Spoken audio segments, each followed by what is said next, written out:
on a aujourd'hui 149 participants sur 2 Open, un Open principal et un Open Raoul Loriou qui permet de faire jouer à la fois des jeunes enfants et des amateurs.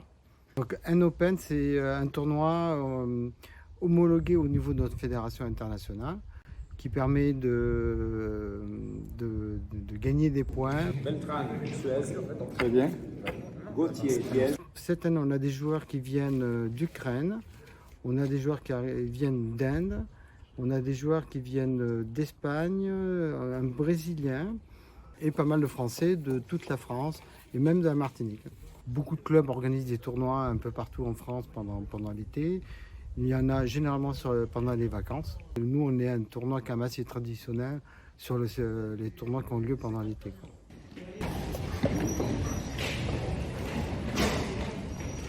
Alors en fait, le tournoi principal, il y a à la fois des joueurs professionnels et des joueurs amateurs, on va dire des forts amateurs, donc qui vont se confronter à eux. Aux échecs, la particularité, c'est qu'il n'y a pas d'élimination.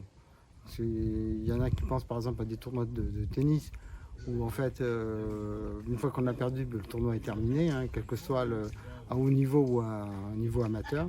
La particularité des échecs, c'est de permettre de jouer, que tout le monde puisse jouer pendant une semaine. Et le vainqueur du tournoi, c'est celui qui fera le plus nombre de points.